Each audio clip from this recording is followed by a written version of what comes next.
Hi dear students, all of you welcome to my channel. ഇന്ന് നമ്മൾ പഠിക്കാൻ പോകുന്നത് 7ാം ക്ലാസ്സിലെ സോഷ്യൽ സയൻസിൻ്റെ 10ാമത്തെ ചാപ്റ്ററാണ്. ചാപ്റ്ററിൻ്റെ പേര് budget, the true record of development. Budget, വികസനത്തിൻ്റെ നേർരേഖ എന്നാണ്. ഇഫ് വി ഗെറ്റ് ദ ചിട്ടി, we shall pay off all our debts. After that, we shall deposit the rest of the money in the bank.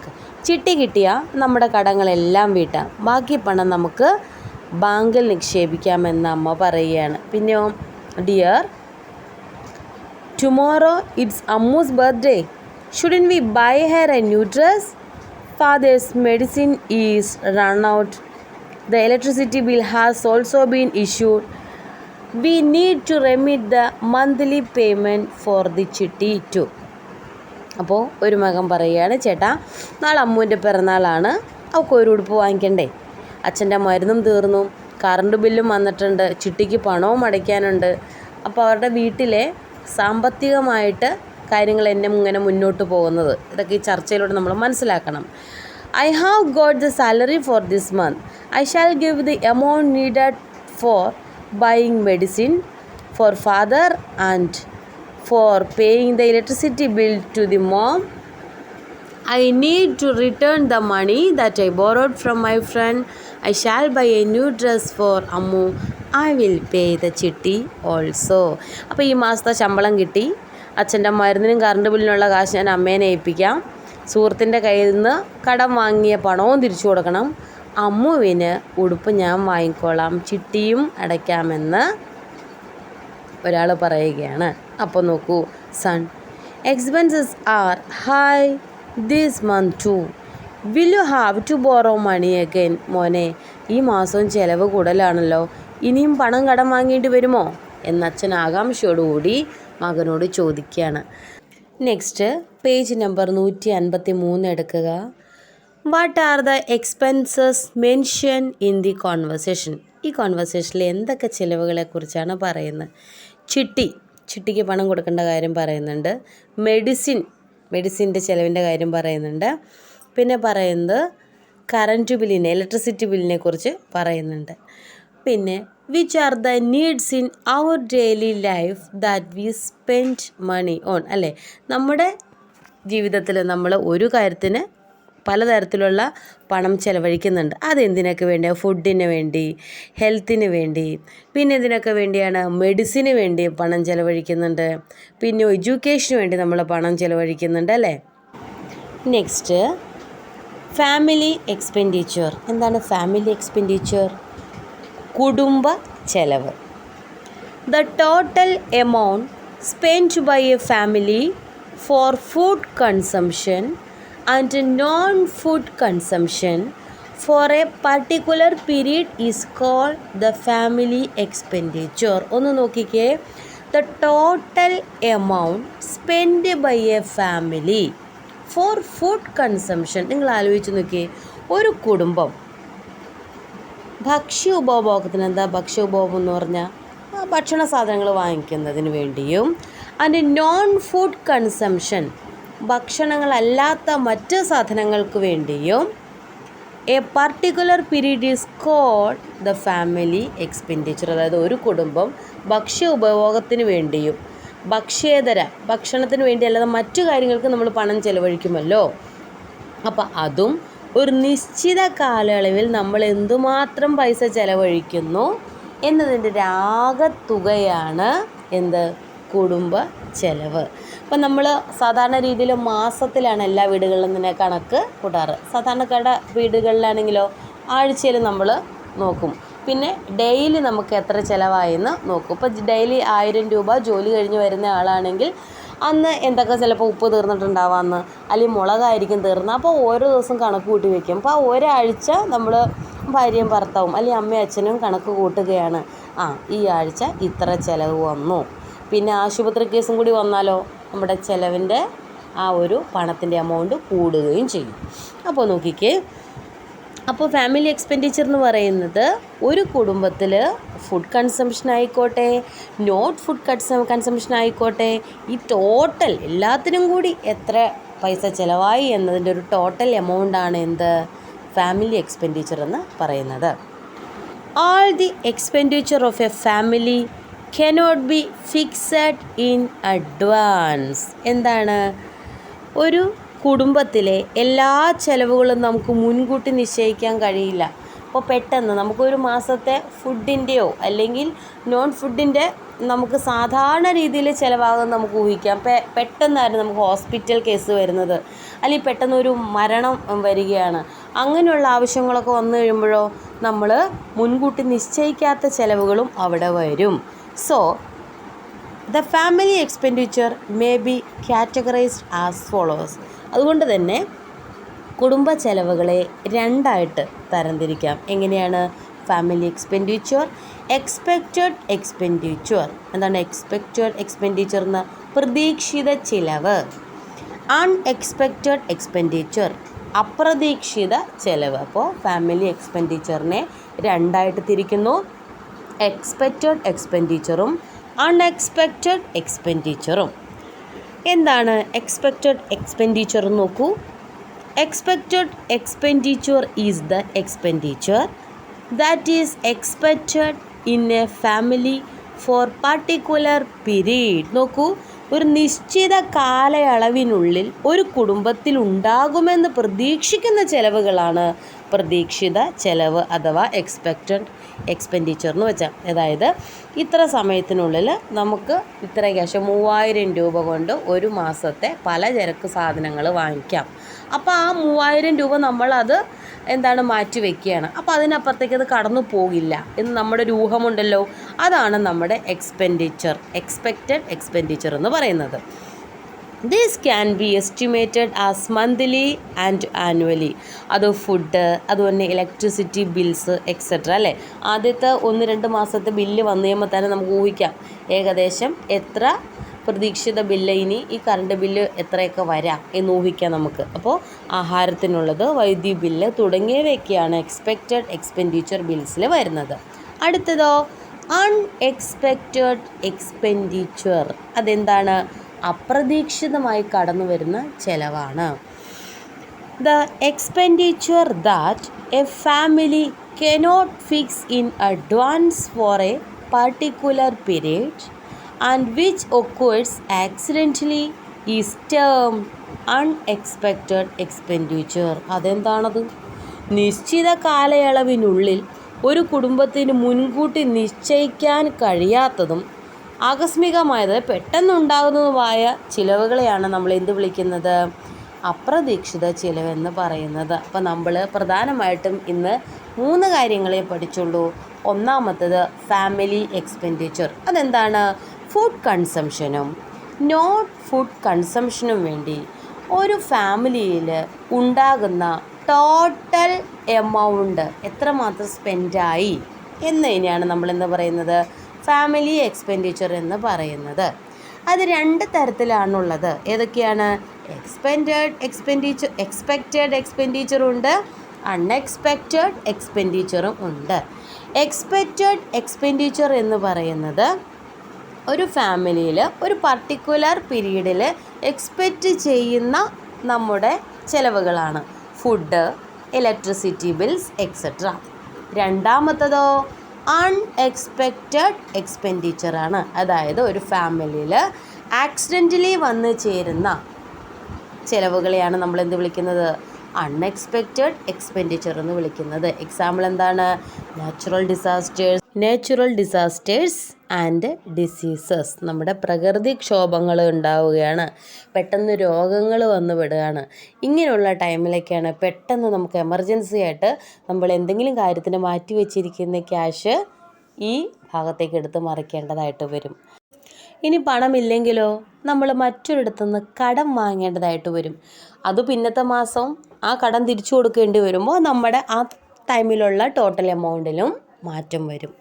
അപ്പോൾ നമ്മൾ അടുത്ത പേജിലേക്ക് പോവുകയാണ്. 154 page എടുക്കുക.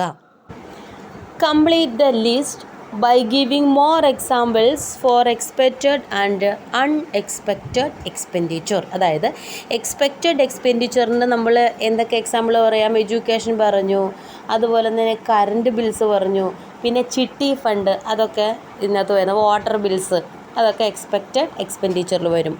അൺഎക്സ്പെക്റ്റഡിലാണെങ്കിൽ എന്തുവരും? ആക്സിഡൻറ്റ് വരും, ഡിസീസസ് വന്നു കഴിഞ്ഞാൽ അത്, ഡിസാസ്റ്റേഴ്സ് എന്തെങ്കിലും വന്നിട്ടുണ്ടെങ്കിൽ അത്, പിന്നെ പെട്ടെന്ന് എമർജൻസി ഫണ്ട് പിരിവ് വരികയാണെങ്കിൽ അതൊക്കെ എന്തിൽ വരുന്നതാണ്? അൺഎക്സ്പെക്റ്റഡ് എക്സ്പെൻഡിച്ചറിൽ വരുന്നതാണ്.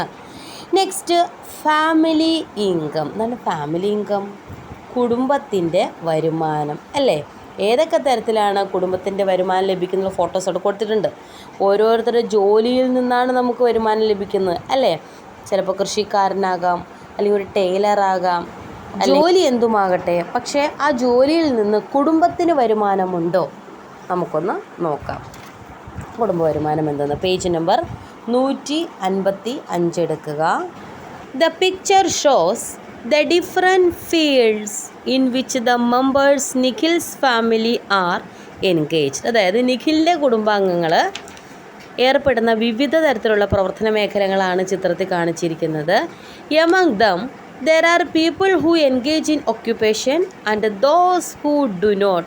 Let's see who they are. അതായത് ഇതിൽ തൊഴിലുകളിൽ ഏർപ്പെടുന്നവരും അല്ലാത്തവരും ഉണ്ട് അല്ലേ? അപ്പോൾ അവരാരൊക്കെയാണെന്ന് നോക്കാം. നമ്മുടെ റേഷൻ കാർഡ് നോക്കിക്കഴിഞ്ഞാൽ പെട്ടെന്ന് നമുക്ക് മനസ്സിലാകും. ഫാമിലി മെമ്പേഴ്സ് ആരൊക്കെയാണ്? Nikhil, father, mother, grand father, grand mother അല്ലേ? ഇനി area of activity, source of income ആരിൽ നിന്നാണ് വരുന്നത് നോക്കുക. ഇൻകം ഇല്ലാത്തവരാരാണെന്ന് വെച്ചാൽ ടിക്ക് ചെയ്യുക. നിഖിൽ ആരാണ്? നിഖിൽ ഒരു സ്റ്റുഡൻ്റാണ്, നിഖിൽ ഒരു വിദ്യാർത്ഥിയാണ്. വിദ്യാർത്ഥിക്ക് വരുമാനമുണ്ടോ? ഇല്ല, അപ്പോൾ അവിടെ നോ ആണ്. ഫാദർ ഒരു ടൈലറാണ് അല്ലേ? അദ്ദേഹത്തിൻ്റെ ജോലി എന്താണ്? ടൈലറിംഗ് ആണ്. അപ്പോൾ തയ്യൽ, അദ്ദേഹത്തിന് വരുമാനമുണ്ട്, അവിടെ ടിക്ക് ചെയ്യുക. അമ്മയോ? സെയിൽസ് വുമണാണ്, അവർക്കും വരുമാനമുണ്ട്, ടിക്ക് ചെയ്യുക. പിന്നെ ഗ്രാൻഡ് ഫാദറോ? അദ്ദേഹത്തിന് അഗ്രികൾച്ചർ, കൃഷിയുണ്ട്, അപ്പോൾ അതിൽ നിന്നും വരുമാനമുണ്ട്, ടിക്ക് ചെയ്യുക. ഗ്രാൻഡ് മദറിന് പെൻഷൻ കിട്ടുന്നുണ്ട്, അപ്പോൾ അതും ഇവരൊരു പെൻഷനാണ്, അതുകൊണ്ട് തന്നെ അതിനും ടിക്ക് ചെയ്യുക. അപ്പോൾ ഇതിനകത്ത് വരുമാനമില്ലാത്തത് ആർക്കാണ്? നിഖിലിന് മാത്രമാണ്. നിഖിൽ ഒരു സ്റ്റുഡൻ്റ് ആയതുകൊണ്ടാണ് അവന് വരുമാനമില്ലാത്തത്. ഇനി ഫാമിലി ഇൻകം എന്താണെന്ന് നോക്കാം. Family income is the total income of the family in a particular period from different sources. നോക്കിക്കേ, ഒരു നിശ്ചിത കാലയളവിൽ ഒരു കുടുംബത്തിന് വിവിധ സ്രോതസ്സുകളിൽ നിന്ന് ലഭിക്കുന്ന ആകെ വരുമാനമാണ് എന്ത്?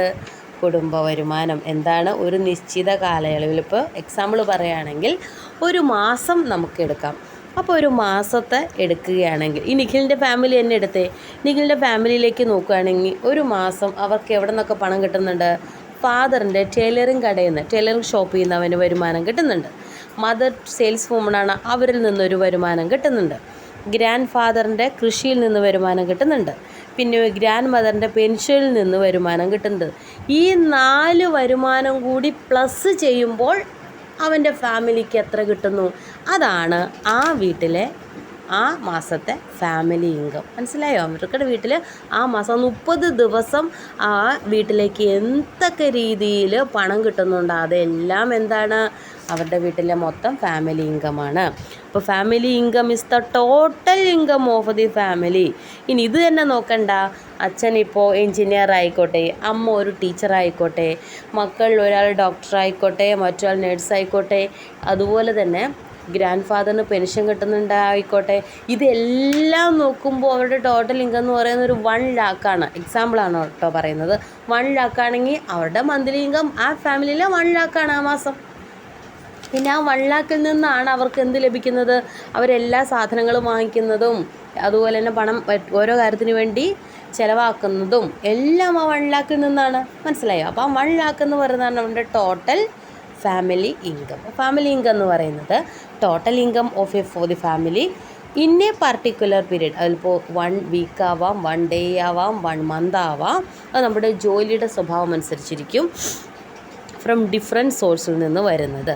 Next By spending the income effectively, a family can develop the habit of saving, deal with unexpected expenditure and improve the standard of life. നോക്കിക്കേ, വരുമാനം കാര്യക്ഷമമായി വിനിയോഗിക്കുന്നതിലൂടെ അല്ലേ, നമുക്ക് 1,00,000 രൂപ വരുമാനം ഉണ്ടെന്നും പറഞ്ഞ് സാധനങ്ങളും പലചരക്ക് സാധനങ്ങളും ഒക്കെ വാങ്ങിച്ച് ഡ്രസ്സും തുണിയും ചെരുപ്പൊക്കെ എടുത്താൽ 1,00,000 രൂപ ഒരു മാസം തന്നെ നമ്മൾ ചിലവ് ഇത് കഴിയുമോ? ഇല്ല, അതെല്ലാം സ്പെൻഡ് ചെയ്യില്ല. അപ്പം നമ്മൾ വരുമാനം എന്തു ചെയ്യും? കാര്യക്ഷമമായി വിനിയോഗിക്കുന്നതോടൊപ്പം എന്തുണ്ടാക്കും? അതിലൂടെ സമ്പാദ്യശീലം വളർത്തുകയും ചെയ്യും. സമ്പാദ്യശീലം നമ്മൾ കുറച്ച് സേവ് ചെയ്യും. പിന്നെയോ നമ്മുടെ അൺഎക്സ്പെക്റ്റഡ് ആയിട്ടുള്ള ചിലവുകൾ വരും, അതിനെ നമ്മൾ ഈ സമ്പാദ്യത്തിൽ നിന്ന് നേരിടും. പിന്നെയോ ഇതിലൂടെ നമ്മുടെ ജീവിത നിലവാരം ഉയർത്തുകയും ചെയ്യും. ഇപ്പോൾ നമ്മൾ നല്ല വീട് പണിയും, അതുപോലെ തന്നെ നല്ല വാഹനങ്ങൾ പുതിയത് വാങ്ങിക്കും. അതിലൂടെയൊക്കെ നമ്മുടെ ജീവിത നിലവാരം ഉയർത്തും. നല്ല ഫുഡ് നമ്മൾ വാങ്ങിക്കഴിക്കും അല്ലേ, ഉയർത്തും. അതുപോലെ ഇപ്പം നമ്മൾ കുറച്ച് പണം സേവ് ചെയ്യും, കുറച്ച് പണം അൺഎക്സ്പെക്റ്റഡ് ആയിട്ടുള്ള കാര്യങ്ങൾക്കും ചിലവഴിക്കും. അപ്പോൾ അതിനെന്താവശ്യമാണ്? ഫാമിലി ഇൻകം കൂട്ടേണ്ടതിൻ്റെ ആവശ്യം ഉണ്ടെന്ന് മനസ്സിലാക്കാം. Okay, then which are the sources of income of your family? എളുപ്പമാണ് അല്ലേ. ഗ്രാൻഡ് പാരൻസ് ഉണ്ടെങ്കിൽ നമുക്ക് അവരുടെ പെൻഷൻസ് എഴുതാം. പിന്നെ ഫാദറിൻ്റെ ജോലി എന്താണ് അത്, മദറിൻ്റെ ജോലി എന്താണത്, ചേട്ടന്മാരാരെങ്കിലും ജോലിക്ക് പോകുന്നുണ്ട് അവരുടെ ജോലി, ഇതെല്ലാം എഴുതി കഴിഞ്ഞാൽ അവരുടെ ടോട്ടൽ ഇൻകം എത്രയാണെന്ന് കണക്ക് കൂട്ടിയാൽ നമുക്കറിയാം നമ്മുടെ ഫാമിലി ഇൻകം എത്രയാണ്. Okay, then family budget. എന്താണ് ബഡ്ജറ്റ് എന്ന് പറഞ്ഞാൽ? ആ ബഡ്ജറ്റ് നമ്മുടെ ചാപ്റ്ററിൻ്റെ പേര് തന്നെ ബഡ്ജറ്റാണ് അല്ലേ. ഫാമിലി ബഡ്ജറ്റ് എന്താണ് ബഡ്ജറ്റ് എന്ന് നമുക്ക് നോക്കാം. അല്ലാതെ ബഡ്ജറ്റ് നമ്മൾ കേട്ടിട്ടുണ്ട്. നമ്മുടെ കേന്ദ്ര ഗവൺമെൻറ്റിൻ്റെ ബഡ്ജറ്റ്, നമ്മുടെ സ്റ്റേറ്റ് ഗവൺമെൻറ്റിൻ്റെ ബഡ്ജറ്റ് അല്ലേ, ബഡ്ജറ്റൊക്കെ നമ്മൾ കേട്ടിട്ടുണ്ട്. Family budget is the financial plan that is prepared based on the expected income and expenditure of a family in a particular period. ഒന്നുകൂടി നോക്കൂ. Family budget is the financial plan that is prepared based on the expected income and expenditure of a family in a particular period. നോക്കിക്കേ, ഒരു particular പീരീഡിൽ, അതായത് ഒരു നിശ്ചിത കാലയളവിലേക്ക് ഒരു കുടുംബത്തിൽ എത്ര വരുമാനം കിട്ടും, നമ്മൾ എത്രയാണ് പ്രതീക്ഷിത വരുമാനം, എത്രയാണ് നമ്മൾ പ്രതീക്ഷിക്കുന്നത് ആ വരുമാനവും എത്രയാണ് ചിലവാകുമെന്ന് നമ്മൾ പ്രതീക്ഷിക്കുന്നുണ്ടോ, അപ്പോൾ അത് രണ്ടും കൂടി ഉൾപ്പെടുത്തി തയ്യാറാക്കുന്ന ഒരു ധനരേഖയാണ് എന്ത്? ബഡ്ജറ്റ് എന്ന് പറയുന്നത്. അതായത് ഇപ്പം നമ്മൾ ചിന്തിക്കുകയാണ് ഈ മാസത്തെ വരുമാനം 50,000 രൂപയാണ്, അങ്ങനെയെങ്കിൽ ചിലവ് ഏകദേശം ഒരു 15-ൽ നിൽക്കും അല്ലേ. അപ്പോൾ നമ്മുടെ വരുമാനം 50,000, നമ്മുടെ മൊത്തം ചിലവ്, സാധനങ്ങളെല്ലാം വീട്ടിലേക്കുള്ള ഒരു മാസത്തേക്ക് വാങ്ങി വെച്ചു, വാട്ടർ ബില്ലടച്ചു, കറണ്ട് ബില്ലടച്ചു, പിന്നെ കൊടുക്കാനുള്ള ആരും കടം കൊടുക്കാനുണ്ടെങ്കിൽ അത് കൊടുക്കുക, മറ്റ് ലോണുകൾ എന്തെങ്കിലും ഉണ്ടെങ്കിൽ അതടയ്ക്കുക, ചിട്ടി അടയ്ക്കുക, ഇതെല്ലാം ഈ 50,000-ൻ്റെ ഉള്ളിൽ നിന്ന് നമ്മൾ അടച്ച് ബാലൻസ് ഉള്ള ഒരു തുകയുണ്ടല്ലോ, ആ തുക നമുക്ക് സേവ് ചെയ്യാനും പറ്റും. അപ്പോൾ ഈ ബാലൻസ് ഉള്ള തുകയെ പറ്റി അമ്മയും അച്ഛനും കൂടി സംസാരിക്കുന്ന നിങ്ങൾ കേട്ടിട്ടുണ്ടാവും. ഇതെല്ലാം കഴിഞ്ഞ് ബാലൻസ് 50,000-ൽ നിന്ന് 15,000 പോയി കഴിഞ്ഞാൽ എത്രയുണ്ട് മക്കളെ? ബാക്കി 35 രൂപയുണ്ട്. അപ്പോൾ ഈ മാസം നമുക്ക് 35 രൂപ സേവ് ചെയ്യാം ചേട്ടാ എന്ന് ഒരു ഭാര്യയും ഭർത്താവും സംസാരിക്കുകയാണ്, അല്ലെങ്കിൽ ഒരു അമ്മയും അച്ഛനും ഇതിനെപ്പറ്റി ഡിസ്കസ് ചെയ്യുകയാണെങ്കിൽ അതാണ് അവിടുത്തെ കുടുംബ ബജറ്റ്, അതായത് ഫാമിലി ബജറ്റ് എന്ന് പറയുന്നത്. അതായത് നിശ്ചിത കാലയളവിലേക്കുള്ള ഒരു കുടുംബത്തിൻ്റെ പ്രതീക്ഷിത വരവും, ആ പ്രതീക്ഷിത വരവാണ് ടീച്ചർ പറഞ്ഞ 50,000 രൂപ, ചെലവും മൊത്തം 15,000 ഉൾപ്പെടുത്തി തയ്യാറാക്കുന്ന ധനരേഖയാണ് എന്ത്? കുടുംബ ബജറ്റ്. നമുക്ക് ഇത്രയും വരും, ഇത്രയും ചിലവേ ഉള്ളൂ, അപ്പോൾ ബാക്കി ഇത്രയും ഉണ്ട് എന്ന് പറഞ്ഞൊരു കണക്ക് കൂട്ടി നമ്മൾ എഴുതി വെക്കുന്ന ആ ഒരു രേഖ ഉണ്ടല്ലോ, അതിനെയാണ് നമ്മൾ എന്ത് പറയുന്നത്? ഫാമിലി ബജറ്റ് എന്ന് പറയുന്നത്. The family budget that can be prepared on monthly or annual basis will differ according to the size, income and needs of the family. അപ്പോൾ നമുക്ക് എല്ലാ കുടുംബത്തിലും ഒരേ ഫാമിലി ബജറ്റ് തയ്യാറാക്കുമ്പോൾ ഒരേ ഇൻകം ആയിരിക്കുമോ? അല്ല. ഒരേ വരവായിരിക്കുമോ? അല്ല. ഒരേ ചിലവായിരിക്കുമോ? ഇതൊന്നുമല്ല, എല്ലാം വ്യത്യസ്തമായിരിക്കും. നോക്കൂ, ഈ പ്രതിമാസത്തിലോ അതോ മാസത്തിലോ വർഷത്തിലോ തയ്യാറാക്കാവുന്ന കുടുംബ ബജറ്റ് കുടുംബത്തിൻ്റെ വലിപ്പവും വരുമാനവും ആവശ്യങ്ങളും അനുസരിച്ച് വ്യത്യാസപ്പെട്ടിരിക്കുന്നു. അതായത് 4 പേര് ഉൾപ്പെടുന്ന കുടുംബത്തിലെ ഒരു ഫാമിലി ബജറ്റ് ആയിരിക്കണമെന്നില്ല, 8 പേര് ഉൾപ്പെടുന്ന കുടുംബത്തിലെ ഫാമിലി ബജറ്റ്. അപ്പോൾ അവിടെ മെമ്പേഴ്സ് കൂടുതലുണ്ട്, അപ്പോൾ അവിടെ വരവും കൂടുതലായിരിക്കും, ചിലവും കൂടുതലായിരിക്കും. ഇപ്പോൾ 8 പേരുണ്ട് എന്ന് വിചാരിച്ച് അതിൽ 4 പേര് മക്കളും ബാക്കി 4 പേര് അച്ഛനും അമ്മയും, ഗ്രാൻഡ് പാരൻസ് 2 പേരും 4 പേരും, ബാക്കി 4 പേരും ചെറിയ കുട്ടികളുമാണെങ്കിലോ, അത് പഠിക്കുന്ന സ്കൂളിൽ പോകുന്ന കുട്ടികളാണെങ്കിലോ അവിടെ 4 പേർക്ക് വരുമാനം ലഭിക്കുന്നുണ്ട്. പക്ഷേ ഇപ്പറ വശത്ത് 4 പേരുണ്ട്, 4 പേരും ജോലിക്ക് പോകുന്നവരാണെങ്കിൽ എവിടെയായിരിക്കും വരുമാനം കൂടുതൽ? ഈ 4 പേരുള്ള ഫാമിലിയിലായിരിക്കും.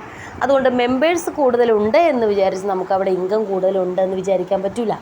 കുടുംബത്തിൻ്റെ വലിപ്പവും വരുമാനവും ആവശ്യങ്ങളും അനുസരിച്ച് ഇത് വ്യത്യാസപ്പെട്ടുകൊണ്ടേയിരിക്കും. Then family budget should be planned by considering opinions of all the members of the family. നമ്മളൊരു കുടുംബ ബജറ്റ് തയ്യാറാക്കുമ്പോൾ 2 പേര് മാത്രം മുറിക്കകത്തിരുന്ന് തയ്യാറാക്കിയ കുടുംബ ബജറ്റ് ആവുമോ? ഇല്ല. കുടുംബത്തിലെ എല്ലാ അംഗങ്ങളുടെ അഭിപ്രായങ്ങൾ പരിഗണിച്ചു കൊണ്ട് വേണം കുടുംബ ബജറ്റ് തയ്യാറാക്കാൻ. ടീച്ചർ ആദ്യം പറഞ്ഞ 15,000 രൂപയുടെ കാര്യം തന്നെ ആലോചിച്ചേ. 50,000 രൂപയുടെ കാര്യം വരവ് വന്നു, 15,000 ചിലവായി എന്ന് പറഞ്ഞ് അച്ഛനും അമ്മയും മാത്രം മാറി എന്ന് പറയുകയാണ്. അപ്പോഴാണ് ഒരു ടൂറ് വരുന്നത് കുട്ടികളുടെ. അപ്പോൾ ഏകദേശം 3,000 രൂപയാണ് ടൂർ ഫീസ് എന്ന് ഓർക്കുക. അപ്പോൾ ആ 3,000 രൂപ പ്ലസ് കുട്ടികൾ പോവുകയാണ്, അതിനുള്ള 2,000 കൂടി കൊടുത്തു വിടണം, കുട്ടികളുടെ കയ്യിൽ കൊടുത്തു വിടണം. അപ്പോൾ 5,000 വന്നില്ലേ? അപ്പോൾ കുട്ടികളോടും കൂടി ആലോചിച്ചിട്ടാണ് ആ സമയത്തെ ബജറ്റ് തയ്യാറാക്കിയിരുന്നെങ്കിലോ മറ്റെന്തെങ്കിലും ചിലവ് സ്കൂളിലേക്ക് വരുമോ, മക്കളെ എന്തെങ്കിലും ടീച്ചേഴ്സ് പറഞ്ഞിട്ടുണ്ടോ എന്ന് നമ്മൾ ചോദിക്കുകയാണെങ്കിൽ നമ്മൾ ആ ബജറ്റിൻ്റെ കൂടെ ഇതും ഉൾപ്പെടുത്തും. അപ്പോൾ എല്ലാ കുടുംബാംഗങ്ങളും എന്ത് വേണം? മാസ ബജറ്റ് ഉണ്ടാക്കുന്ന സമയത്ത് അടുത്ത് വേണം. അടുത്തത്, by ensuring that the suggestions of the family budget are followed in fixed intervals, the family can attain financial safety and welfare. കൃത്യമായ ഇടവേളകളിൽ ബജറ്റിലെ നിർദ്ദേശങ്ങൾ പാലിക്കപ്പെടുന്നുവെന്ന് ഉറപ്പുവരുത്തുന്നതിലൂടെ കുടുംബത്തിൻ്റെ സാമ്പത്തിക ഭദ്രതയും ക്ഷേമവും കൈവരിക്കാൻ പറ്റും. അതായത് ബജറ്റ് തയ്യാറാക്കുമ്പോൾ വരുമാനം എത്രയാണ്, അതിലെത്ര ചിലവാകും, എന്തെങ്കിലും അൺഎക്സ്പെക്റ്റഡ് ആയിട്ട് വരാൻ സാധ്യതയുണ്ടെങ്കിൽ അതിന് കൂടി നമുക്ക് ഈ തുക ഒന്ന് കൂടുതലായിട്ട് കണക്ക് കൂട്ടിയേക്കാം, ബാക്കിയുള്ളത് സേവ് ചെയ്യാം. അങ്ങനെയാണെങ്കിൽ നമുക്ക് എന്ത് ചെയ്യാം? ചില അൺഎക്സ്പെക്റ്റഡ് ആയിട്ടുള്ള എക്സ്പെൻഡിച്ചറിന് നമുക്ക് നേരിടാൻ സാധിക്കും. അപ്പോൾ നമ്മൾ ഈ പേജിൽ എന്തൊക്കെയാണ് പഠിച്ചത്? ഫാമിലി ഇൻകം എന്താണെന്ന് പഠിച്ചു. ഫാമിലി ഇൻകം എന്ന് പറഞ്ഞാൽ എന്താണെന്ന് ടീച്ചർ പറഞ്ഞേ? ഫാമിലി ഇൻകം എന്ന് പറയുന്നത് it is the total income of the ഫാമിലിയാണ് in a particular period from different സോഴ്സാന്ന് പറഞ്ഞു. പിന്നെ എന്താ പറഞ്ഞത്? ഫാമിലി ബഡ്ജറ്റ് എന്ന് വെച്ചാൽ എന്താണ്? Family budget is the financial plan ആണ്. It is prepared based on expected income and expenditure of a family in a particular period. Next page number 156. The stock reached late. There is a slight hike in the price. അതായത് stock എത്താൻ വൈകി, വിലയിലും ചെറിയ വർധനവുണ്ട്. It's been a week since we book ചെയ്തിട്ട് ഒരാഴ്ചയായല്ലോ എന്ന് വീട്ടമ്മ പറയുകയാണ്. What can I do? ഞങ്ങൾക്ക് എന്ത് ചെയ്യാൻ പറ്റും? If the price is increased like this, what shall we do? Here only we know how we make both ends meet in life. ഇങ്ങനെ വില വർദ്ധിപ്പിച്ചാൽ എന്ത് ചെയ്യാൻ പറ്റും? ഇവിടെ ജീവിതത്തിൻ്റെ രണ്ടറ്റവും കൂട്ടിമുട്ടിക്കാനുള്ള പെടാപ്പാട് വിടുകയാണ് ഞങ്ങൾ. അത് ഞങ്ങൾക്കല്ലേ അറിയാവൂ എന്നാണ് വീട്ടമ്മ ഗ്യാസ് കൊണ്ടുവരുന്ന ആളോട് പറയുകയാണ്. You might have noticed from the above conversation how the unexpected price increase affect the family budget. കണ്ടോ? അപ്രതീക്ഷിതമായിട്ടൊരു ചിലവ് വന്നത് കണ്ടോ? പെട്ടെന്ന് ഗ്യാസിൻ്റെ റേറ്റ് കൂടിക്കഴിഞ്ഞപ്പോൾ അവരെടുത്തു വെച്ച പൈസ തികയാതെ വന്നു. അപ്പോൾ അപ്രതീക്ഷിത വില വർധനവ് എങ്ങനെയാണ് കുടുംബ ബജറ്റിനെ ബാധിക്കുന്നതെന്ന് മുകളിൽ നിന്നുള്ള സംഭാഷണം നിങ്ങൾക്ക് മനസ്സിലായി കാണുമല്ലോ.